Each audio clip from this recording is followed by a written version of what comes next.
What is going on, everybody? I'm back again, and today I have the pre-draft interviews with teams with the point guard Adrian Banks out of Villanova University.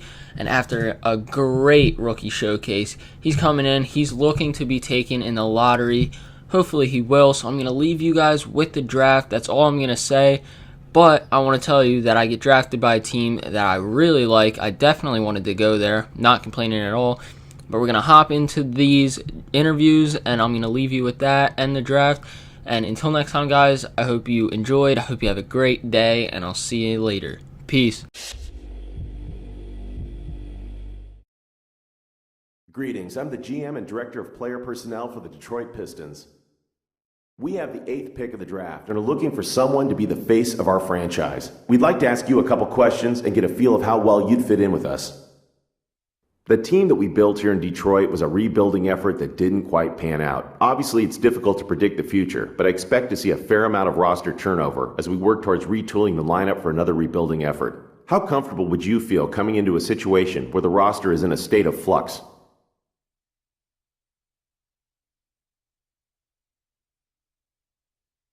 It sounds to me like you're saying that I should expect a season or two where the roster is built to develop rather than win right away. I can get on board with that because it'll give me some time to form chemistry with the other guys on the team. To me, it sounds like the same recipe the Thunder used, and that worked incredible for them.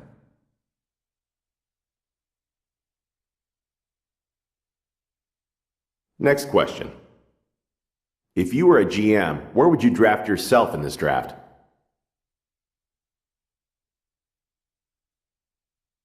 It'd be a real honor to go lotto, know what I mean? As a player, you work your entire life for this day. You dream of putting on that hat, walking up to the podium and shaking Mr. Stern's hand. To be recognized as one of the first players drafted, that's a reward I definitely want for all the work I've put towards this.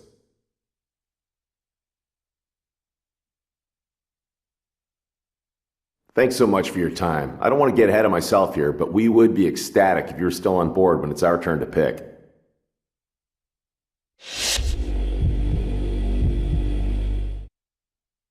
Nice performance tonight. I'm GM and President of Team Operations for the Suns.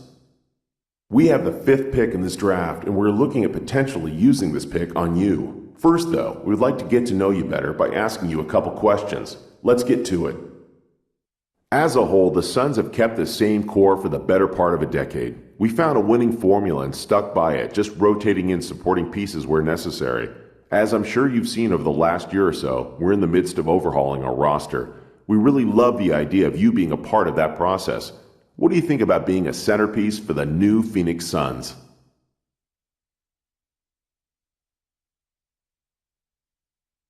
That's a tough decision. On one hand, this is the in-between period where there are going to be some hard times. On the other hand, there is a light at the end of the tunnel where the talent all comes together and good things happen. The question is, do I want to spend the first part of my career on a struggling team? I don't know the answer to that.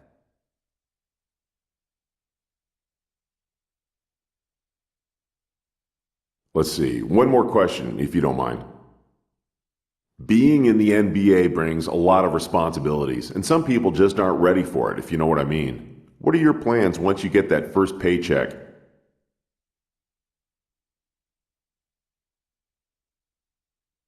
Easy answer. My parents have spent their entire life putting me into the position I'm in right now. I want nothing more than to take care of them and make sure that the rest of their lives are as carefree as possible. I don't need glitz and glamour. I just need my loved ones cared for.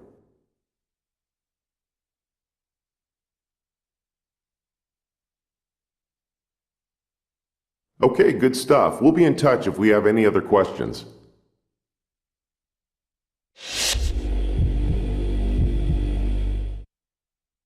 Well played out there tonight. Allow me to introduce myself. I'm the GM of the Philadelphia 76ers. We're looking for someone with the 11th pick who can help our franchise take the next step. I think you might be that guy. I'd just like to ask you a couple questions to make sure. Here we go. It takes a strong will to play here in Philadelphia. If you give your heart and soul to the team, the fans will support you completely with their adoration. On the other hand, if you ever badmouth them or not give 100% out on the court, they will turn on you in a heartbeat and boo you relentlessly. They truly are the best fans in basketball and expect nothing less than your best. Do you think you have the makeup to play in this city?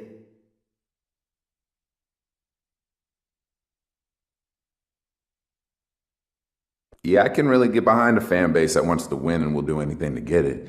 We're very alike in that regard. I've always given 100% of myself to the game. It's not all about me. When I put on a jersey, I have a responsibility to not only myself, but also to my teammates and the fans of that team. I think Philly fans and I are on the same level. I think it'd be a mutual love.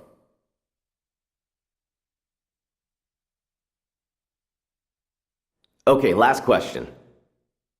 Do you feel pressure to be good right away in this league?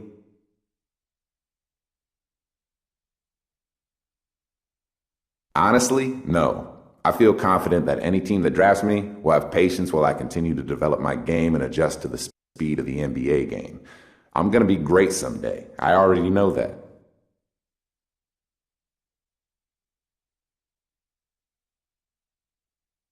Okay, I think I've heard all I needed to hear for now. You're definitely someone we can use on our team. Now we just need you to be available when it's our turn to pick.